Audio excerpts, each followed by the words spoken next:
Yeah, so the SAD kickoff for October 30th was Friday after our first game in district's playoffs.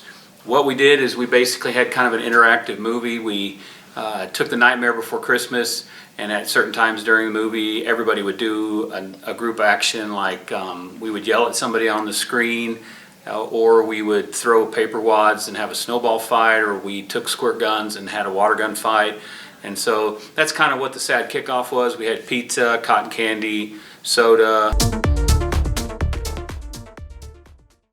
Cost for it was $10. That basically was the kids' dues, and that cost basically just went to cover the event itself.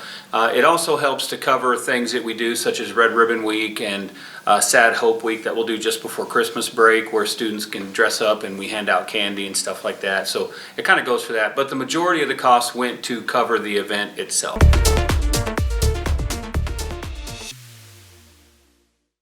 I think it's important that students get involved in SAD. You don't necessarily need to become a member to be involved in SAD, such as when we have weeks where we want to encourage students to give some thought to being drug-free, or maybe encouraging their friends to be drug-free. I think it's kind of cool that you can be a part of what SAD is doing and not necessarily be a member of SAD. So, but joining just puts more commitment into it. So, and you're more than welcome to still join SAD. Dues are $10, and yeah.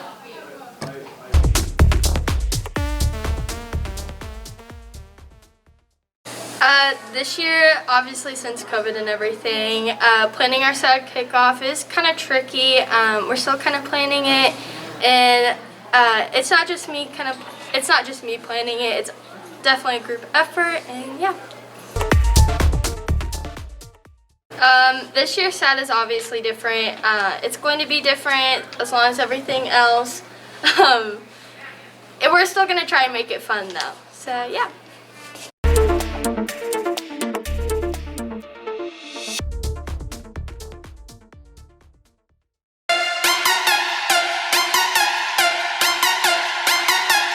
This year's Fairgrove Club, FBLA, the Future Business Leaders of America, is hosting ManPuff again. As in previous years, some of the girl volleyball players in the high school will be coaching the teams of the guys from the community.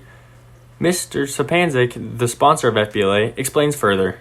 ManPuff is a fundraiser that we do every year where the guys get to come together and play volleyball, and our volleyball girls get to come and coach them, which is always a pretty fun experience, seeing how that works out. But we get the teams together and play a tournament, and all the proceeds that we raise are able to go towards supporting our veterans.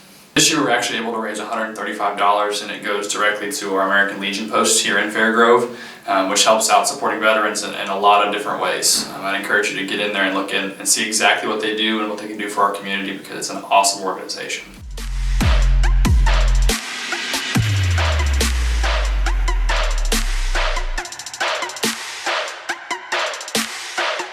Freshman coach Taylor Green explained to us a little bit more about her team. We did have a practice yesterday. It was very interesting. We worked on some hitting and some serving and taught them how to pass. Okay, I think our team will do pretty good based off of practice last night. It'll definitely be interesting watching the teams compete. ManPuff has always been a way to bring the community together. A senior, Eli Edwards, explains what playing ManPuff means to him. ManPuff is important to me because it's my time where I can show off to my girlfriend that I'm better than her at her sport. I would come back next year and play if a team would want me to play on their team if they think I'm good enough, but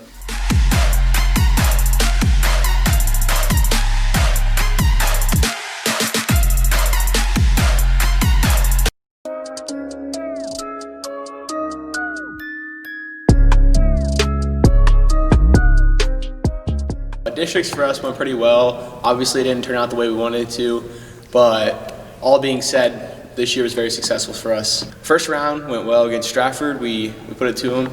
We didn't have success in the first half, but after that we pounded the rock, got it done. Next week went to Forsyth. Forsyth, we had a great week of practice. They scared us a little bit in the first half, but we pulled away 41-20. And obviously Mountain View Liberty, we didn't play to the level that we were expected to play. Too many mental mistakes. We had the physical ability of beating them, but we just couldn't pull it off. But districts overall went pretty well for us.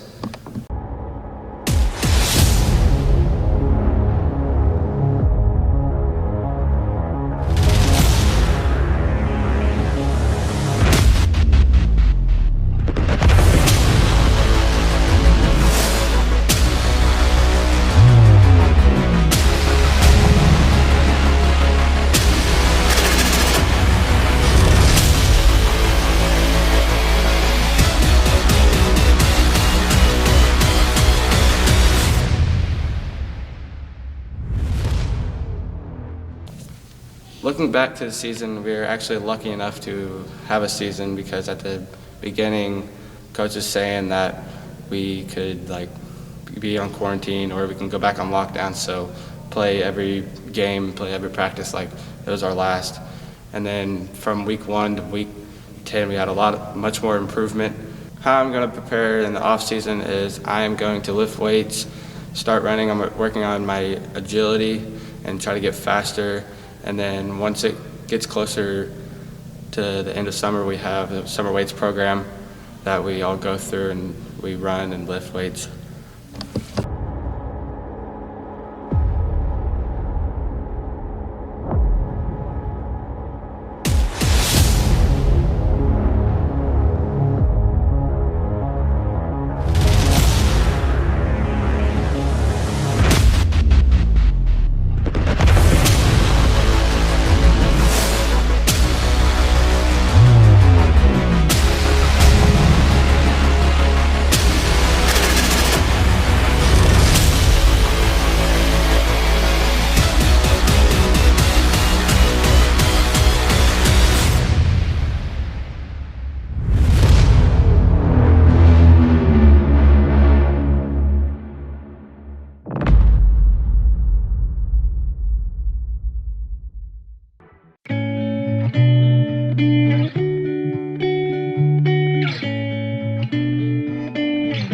Okay, after high school, I plan to either go to OTC or four-year college to get my bachelor's in either criminal justice or psychology, and then I'll go to law school and just be able to help others. An impact that I want to leave on the school is just to help everybody be nice to each other and be able to be yourself and don't do things for other people.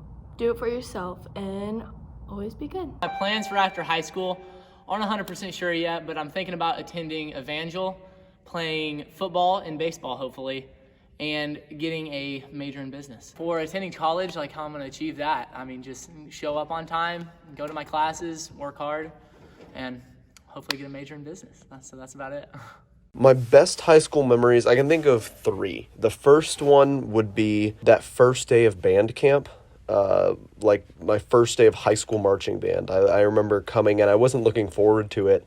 And within like the first 5 minutes of that, I realized that this is what I wanted to do throughout my high school career. I mean, the other thing would probably be soccer, playing in that soccer state game my sophomore year and like going in to play right as snow started to fall and then finishing the game in the snow. I mean, that was amazing. And then I would definitely say just spending time in Flores' room and just vibing with my English teacher, just talking and hanging out and, through either with newspaper or poetry club and just, interacting with my friends. Just that's the part that I'm going to miss. I'm going to miss most of high school would be.